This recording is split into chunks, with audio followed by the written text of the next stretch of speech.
En Guadalajara, el secretario de la Federación General de Trabajadores del Estado y Municipios, Cuauhtémoc Peña Cortés, denuncia que el proyecto de Chalacatepec es un fraude maquinado. Para Cuauhtémoc Peña, es inconcebible que el gobierno estatal anuncie que hay una inyección de otros 80 millones de dólares por parte de Banobras al proyecto y que la participación de los trabajadores baje de 48.5 al 25%. La última nota que nos acabamos de enterar, en donde otro fideicomiso público mete casi 80 millones de dólares, pero en vez de nosotros salir fortalecidos de esta negociación, perdemos.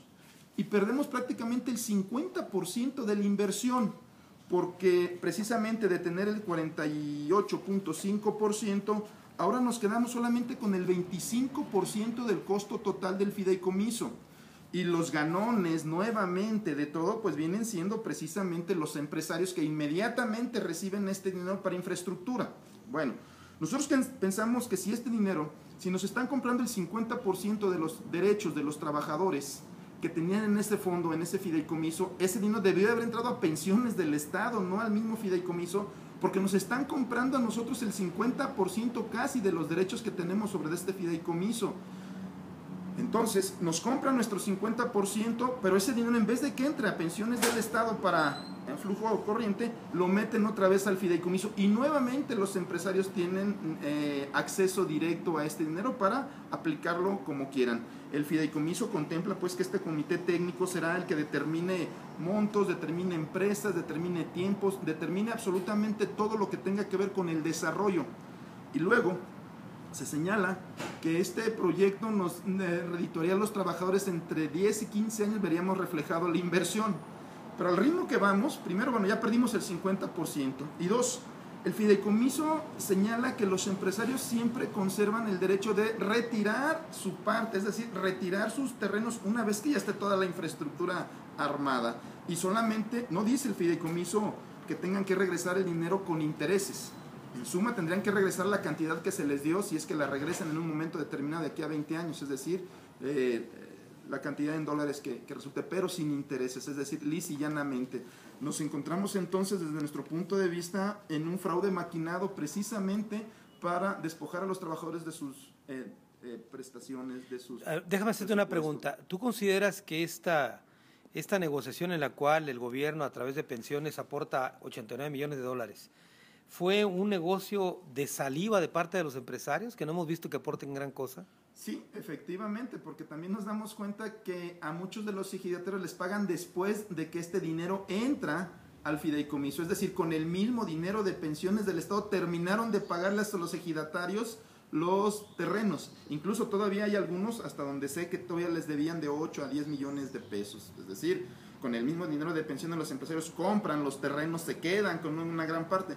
Calculamos que la mayoría de los terrenos los compraron más o menos como en unos 230 millones de pesos, poquito más, poquito menos.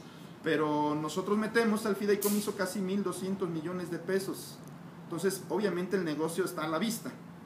Ellos gastan, digamos, 300 millones de pesos y se quedan prácticamente con 900, 800 millones libres de polvo y paja, sin ningún interés y sin ningún problema. Entonces, me parece que estuvo maquinado precisamente por gobierno del Estado de ese entonces, Emilio González Márquez y mucha de la gente que estaba alrededor, pero hay personajes que siguen y se repiten, pues. Recordemos que el responsable de pensiones del Estado, que era el vocero del Ayuntamiento de Guadalajara, es el mismo funcionario que está ahorita en pensiones del Estado, Francisco Ayón, y que Francisco Ayón conoció este proyecto desde antes de que fuera funcionario, cuando era precisamente secretario particular de Guadalupe Madera, antes de que los priistas retomaran el poder en el municipio incluso. Este proyecto ya estaba maquinado. Sabemos pues que los proyectos de este tipo no tienen partido, es decir, se van acomodando al partido que va llegando y me imagino, es una especulación, que van repartiendo parte de la ganancia porque tienen para eso y más para comprar voluntades. Nosotros hemos sido claros en el sentido de que no nos sentimos representados por Paco Ayón, no creemos que nuestros derechos, nuestros intereses y el recurso de los trabajadores esté bien cuidado. Nos parece grave que ya el Congreso del Estado, a raíz de esta nueva ley, ya no tenga ninguna intervención.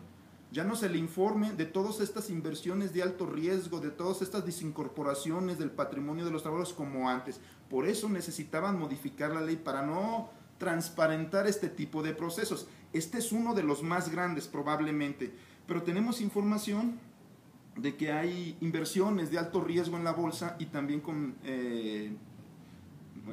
recursos de los trabajadores y que no tienen pues un cuidado para el manejo. A ver, Cuauhtémoc, en este caso, cuando hablas tú de riesgos, ¿no fue irresponsable haber invertido en terreno o en un proyecto con bases legales tan endebles? Porque hay un amparo incluso que impide que sigan los trabajos allá en el ejido José María Morelos. Incluso hay además una serie de permisos y trámites que no han cubierto precisamente del impacto ambiental, que tiene que ver con el equilibrio ecológico tan delgado que existe en esta zona.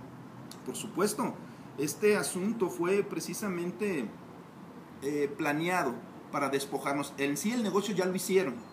Construyan o no construyan en Chalacatepec, los empresarios ya se llevaron prácticamente mínimo 400 millones de pesos, suponiendo que los demás fueron gastos. Nosotros creemos que es entre 400 y 800 millones los que ya se embolsaron, sin hacer absolutamente nada más que hacer toda esta burbuja de fantasía del nuevo Cancún y vender expectativas, pues, y además controlar precisamente el Consejo de Pensiones del Estado.